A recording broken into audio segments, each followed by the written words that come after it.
माता श्री सिंधु नरेश जयद्रथ।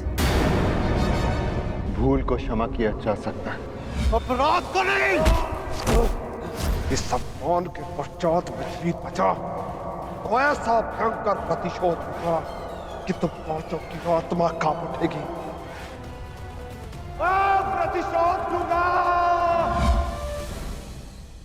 कल तुम्हारे साथ साथ मेरा प्रतिशोध भी पूर्ण होगा और मैं सम्मान सहित तुम्हारी बहन दुशला को अपना मुख दिखा सकूंगा।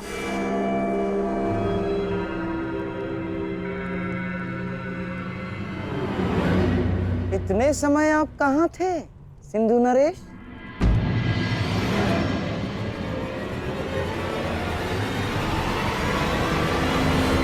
अपने अपमान के प्रतिशोध का प्रबंध कर रहा था।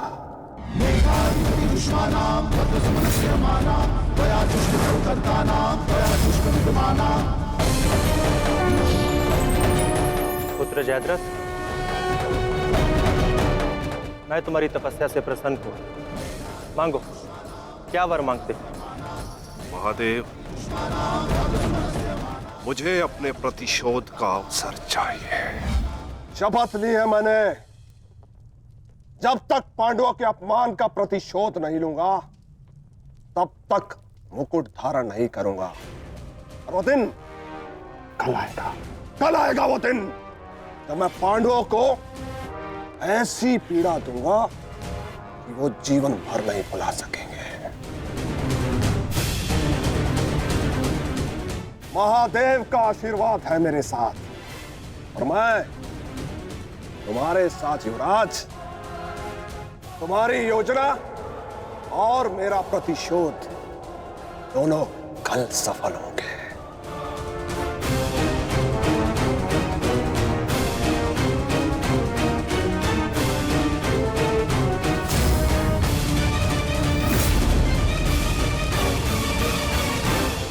हर हर महादेव, हर हर महादेव।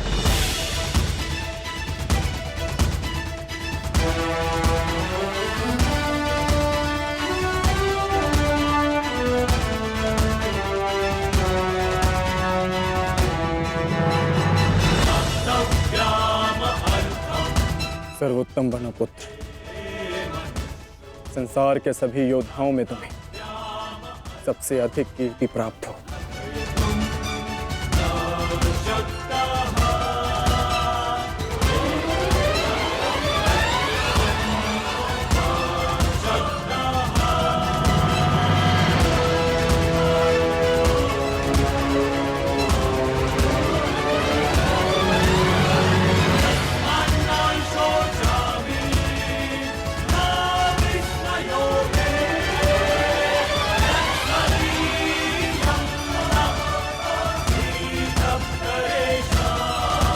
आशीर्वाद दीजिए मामा श्री कि मैं विजय श्री प्राप्त कर लूं।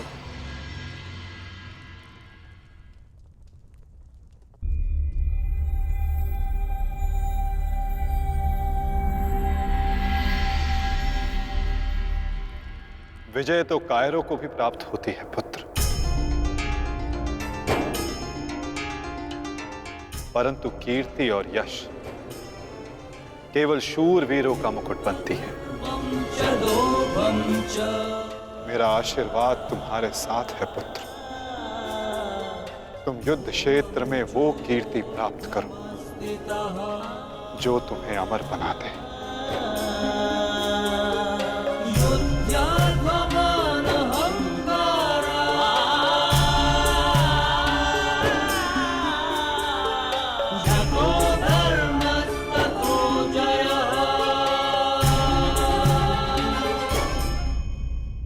कि मैं विजय श्री प्राप्त कर लौटूं।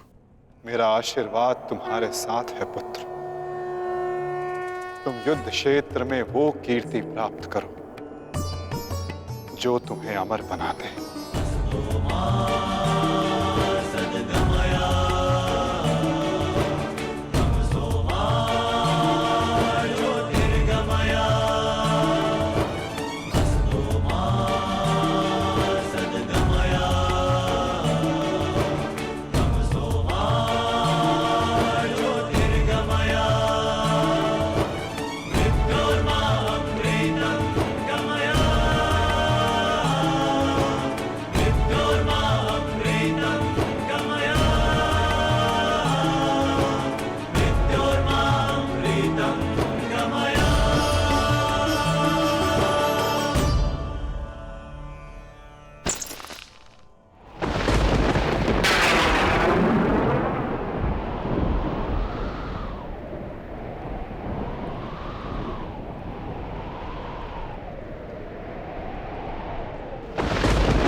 क्या हुआ अंगराज?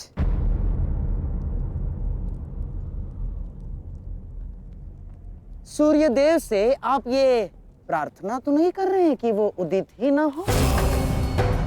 अर्जुन को दिया वचन आपको पूर्ण करना होगा अंगराज। सूर्यास्त का बहाना बनाकर कहीं आज भी शत्रु को जीवित छोड़ देने का मन तो नहीं बना लिया आपने?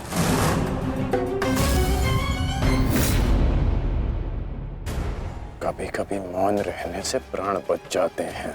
अब एक और शब्द अपने मुख से निकाला तो युद्ध आरंभ होने से पूर्व ही शत्रु से पहले मैं अपने पक्ष के किसी योद्धा का वध कर दूंगा। अंगराज, अंगराज आप क्रोधित क्यों हो रहे हैं? मेरे कहने का तात्पर्य केवल यह है कि आपके पुत्र वृषसेन की मृत्यु तो स्मरण है ना आपको? वृषसेन के हत्यारे अर्जुन का पुत्र ही आज आपका लक्ष्य होना चाहिए। बस मैं यही कहना चाह रहा था। कर्ण को स्मरण है मामाश्री।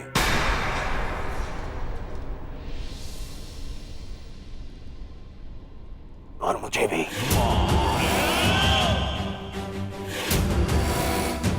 आज हम वृषसेन की मृत्यु और मेरे अपमान का प्रतिकार दोनों लेंगे। मैं केवल इतना जानना चाहता हूं कि इस प्रतिकार से पूर्व उस कौटे अर्जुन को मार्ग से हटाने का क्या प्रबंध करना चाहिए? उसका प्रबंध मैं कर चुका हूं मेरे होने वाले सम्राट।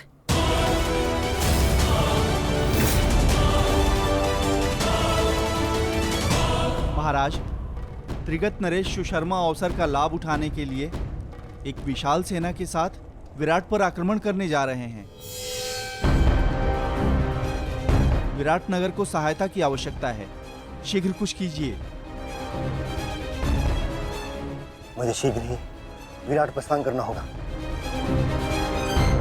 किंतु महाराज, इतने कम समय में आपका विराट पहुंचना असंभव है।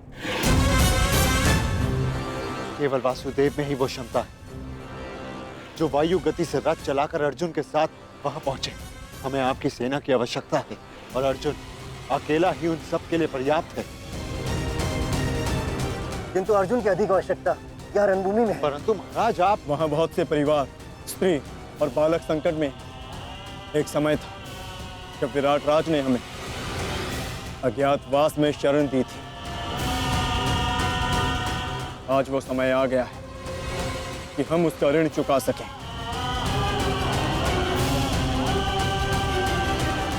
और फिर अभिमन्यु भी तो यहाँ है।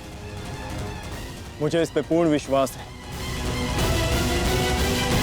और मैं आपको विश्वास दिलाता हूं पिताश्री कि युद्ध भूमि में आपकी कमी शत्रु को अनुभव नहीं होगी।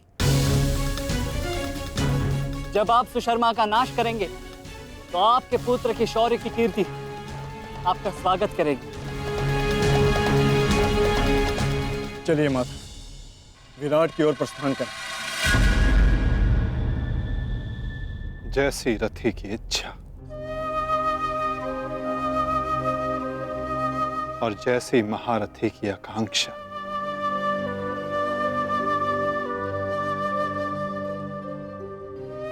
आओ पार्थ।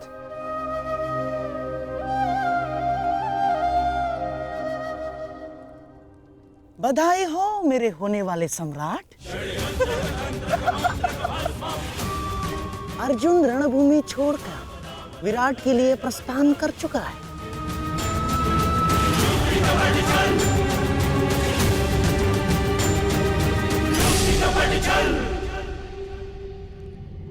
आचार्य द्रोण, समय आ चुका है।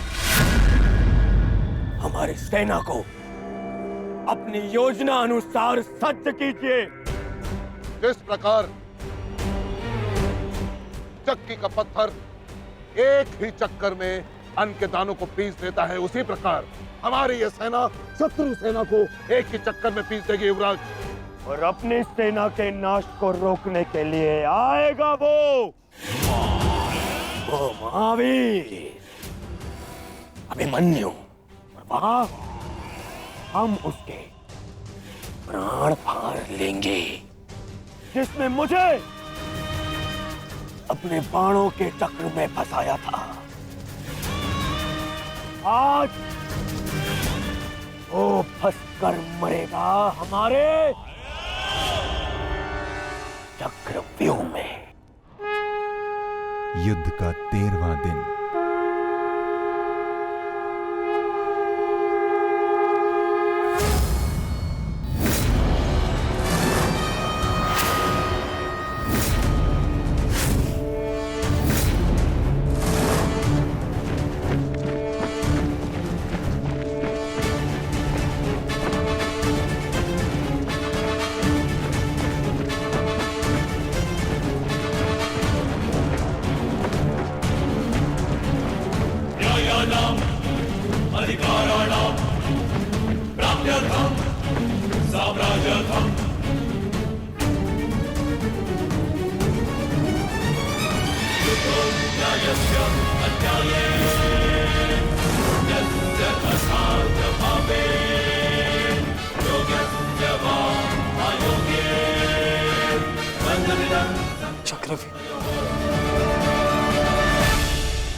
युधिष्ठिर, मैं कौरव सेनापति द्रोण चेतावनी देता हूं तुम्हें कि यदि तुम विजय प्राप्त करना चाहते हो तो इस व्यूह के भीतर आओ, और यदि तुम इस व्यूह को तोड़ने में सक्षम रहे तो हम अपनी पराजय स्वीकार कर लेंगे, और यदि नहीं तो तुम अपनी हार स्वीकार कर लेना। सुना तुमने?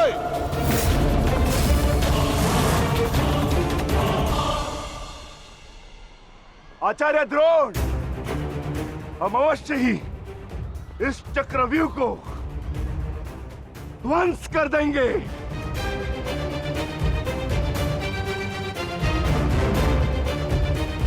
यह संभव है। चक्रव्यूह युद्ध का सबसे कठिन और सबसे विनाशकारी व्यूह है। इसका हल केवल अर्जुन के पास है। यह आचार्य द्रोण की योजना थी, इसीलिए अर्जुन को युद्ध भूमि से दूर किया गया।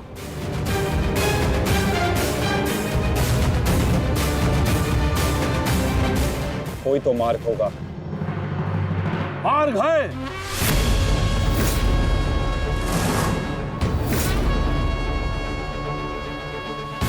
मैंने भी उसी आचार्य भारद्वाज से चक्रव्यूह भेदन सीखा है, जिस आचार्य भारद्वाज से उस द्रोण ने चक्रव्यूह की रचना सीखी।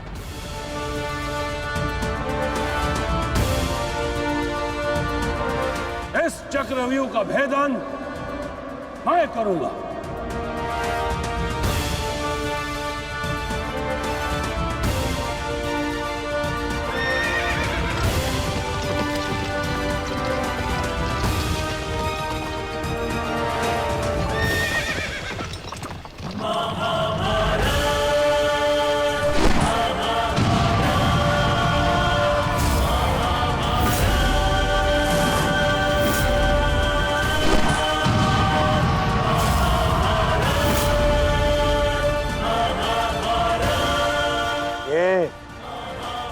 क्या है आचार्य? पांचाल नरेश द्रुपद तो इस व्यूह को तिनके की तरह तोड़ते हुए आगे बढ़ रहे हैं। भूल गया वीरराज कि मैंने और इसी द्रुपद ने मेरे पिताश्री के आश्रम में इस चक्रव्यूह का अभ्यास किया था।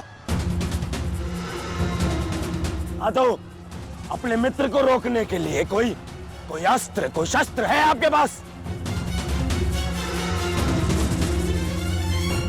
अब तो केवल एक ही अस्त्र है और एक ही शस्त्र, दुर्योधन। जयद्रथ!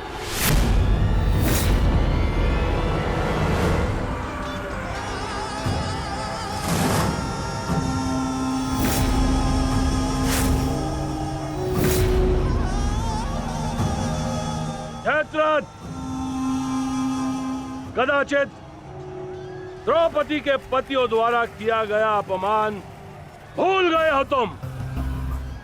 इसीलिए द्रौपदी के पिता के समक्ष उपस्थित हुए हो। आज द्रौपदी के पति हो या उसके पुत्र, कोई मुझे नहीं रोक सकता।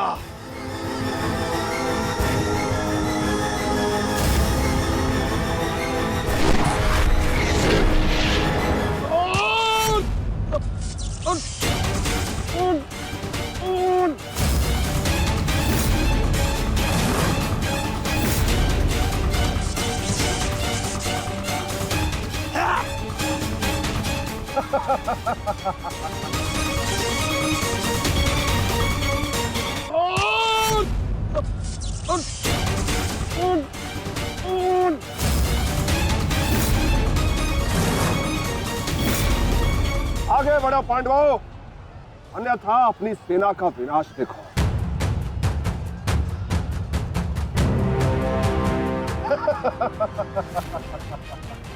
शेष पिताश्री, मुझे आज्ञा दीजिए। मुझे चक्रव्यूह के भीतर प्रवेश करने का मार्ग ज्ञात। मैंने पिताश्री से सुना था कि ये मैं कर सकता हूं। नहीं अभिमन्यु, मैं तुम्हें इसकी अनुमति नहीं दे सकता। धर्मराज ठीक कह रहे हैं। आचार्य ने कुछ सोच समझकर ही इस व्यूह की रचना की है। अब इसे शक्ति का सम्मिलित प्रहार ही तोड़ सकता है। मैं और भीम मिलकर प्रहार करेंगे।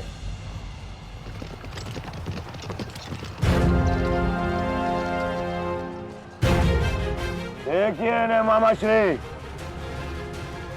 कृष्ण और भीम स्वयं आक्रमण कर रहे हैं।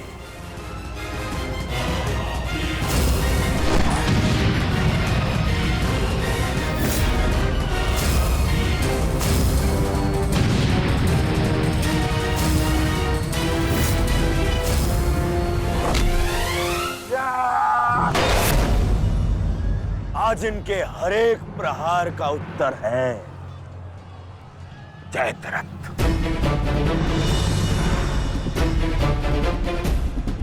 चक्रव्यूह में प्रवेश करने से पूर्व मुझसे नहीं मिलोगे मित्र? स्मरण है ना 5 चोटियां? आज उसी के प्रतिकार का दिन है।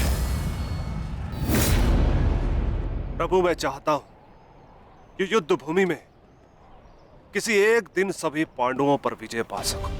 सब पांडवों पर विजयी होने का आशीष नहीं दे सकता जयद्रथ, क्योंकि अर्जुन को मैंने पशुपतास्त्र दिया।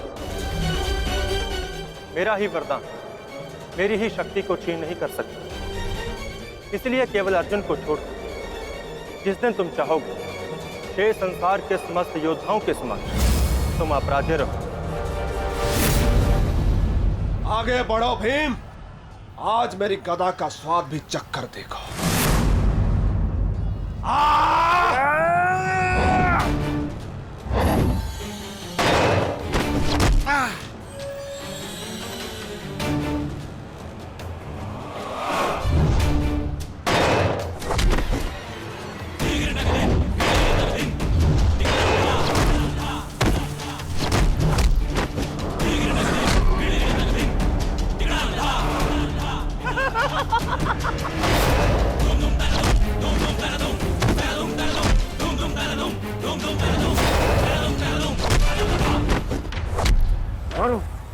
मारो से।